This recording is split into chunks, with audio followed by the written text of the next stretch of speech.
تعالوا النهاردة بقى معانا خضار مشكل زي ما انتوا شايفين. نص كيلو من البطاطس، عليهم نص كيلو من الكوسة وبتنجانية وربع كيلو من اللحمة المفرومة ونص كيلو من الطماطم. قطعنا كل حاجة كده زي ما انتوا شايفين، ومعايا قطعة ليا ضاني وبصلتين مفرومين. يلا بينا على الكب على طول. الليا بقى عندي كده ما كانتش مفرومة، محطوطة في الفريزر قطع، فاروح فرماها اول حاجة كده عشان تدي بقى الصينية بتاعتنا اللي احنا هنعملها او الطاجن بتاعنا ريحة اللحمة الضاني.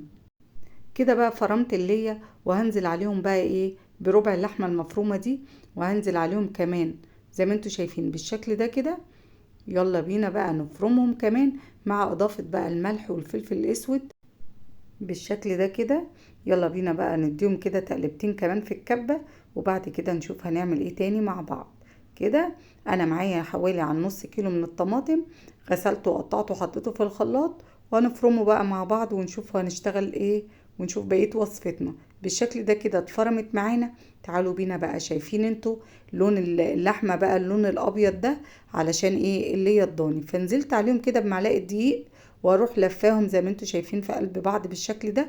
حابه بقى تسيبيها على الرف شويه في التلاجة سيبيها. فرمت الطماطم كده واشتغلت على طول. نزلت من مكعبات البتنجان، سايبه كده في البتنجان ايه خط اسمر كده من اللون القشره، علشان يدي معانا لون في الطاجن، لان الكوسه طبعا فاتحه والبطاطس فاتحه. شويه زيت بقى في اي ووك او في اي طاجن، وروحي بقى ايه نازله عليهم بالبصلايه كده تتشوح. وفي نفس الوقت ايه بكور الكفته كده، ببل ايديا زيت وبكور ايه الكفته كده ماشيين مع بعض اهو خطوه خطوه. كده بقى اكله سريعه.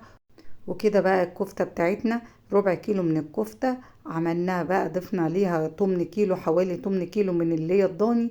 فكده بقى هتدي معانا كميه مع اضافه كمان معلقه دقيق. نزلت بقى بالملح والفلفل الاسود على البصل بعد ما تشوح معانا بالشكل ده، واروح نازله عليهم بقى زي ما انتوا شايفين بعصير الطماطم كده ياخد غلوتين مع بعض. واروح نازله عليهم بقى ايه كده بقى نزلت بالبطاطس والكوسه زي ما انتوا شايفين بالشكل ده كده. ويلا بينا بقى تاخد كده غلوتين لغايه اما تخش ايه في نص سوا كده. وفي نفس الوقت بكور ايه الكفته بتاعتي كده، بكملها تكوير. وكده بقى ايه خلاص هنزل بقى بالكفته يا جماعه، شايفين انتوا كده بتغلي. ففي التوقيت ده بروح عامله ايه بقى موطيه البوتاجاز خالص، عشان انا مش عايزه الخليط بتاعنا ده يغلي وانا حاطه الكفته. لو سبتيه بيغلي الكفته دي كلها تتهري في قلب ايه في قلب الخضار بتاعك.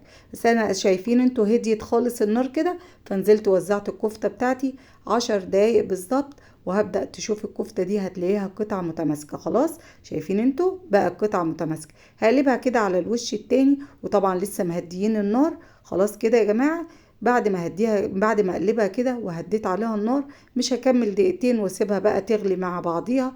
وكده برضو انا لسه ما ضفتش البتنجان قبل ما نغرف على طول. شايفين انتوا كده. يلا بينا بقى غطيتها، وكده بقى تعتبر بقى الوصفة بتاعتي خلصت خالص وجاهزة. هنزل عليها بالبتنجان، طبعا البتنجان مقلي ومستوي، فهنزل عليها كده بالبتنجان تاخد تقليبة. وشايفين انتوا الكفتة عاملة ازاي. في التوقيت ده كنت عاملة شوية رز بقى بالشعرية، ومستنياهم كده عشان يطلعوا عشان ناكل معاكم الوصفة بتاعتنا، وتشوفوا الكفتة بعد السوا طالعة عاملة ازاي. شايفين يا جماعة انا بختار كده كور عشوائية متماسكة كلها ازاي. يلا بينا نغرف، ويلا بينا بقى ايه كمان نشوف شوية الرز بالشعرية خلصوا معانا ولا لأ. وكده بقى ايه هنسمي بقى الطبق بتاعنا ده زي ما قلتولي في التعليقات. هحاول كده اكتب لكم اسم ايه اكتر اسم اتكتب عندي في التعليقات. بصوا بقى يا حبايبي شوية الرز انا بقول لكم انا مستنياهم. يلا بينا بقى غرفناهم كده، وننزل بالخضار المشكل بتاعنا ده بكور الكفتة. شايفين انتوا الكفتة متماسكة، والبطاطس بتاعتنا متماسكة، والكوسة كمان، وكده كمان البتنجان كله كده اللخبطيطة في قلب بعض مع شوية الرز.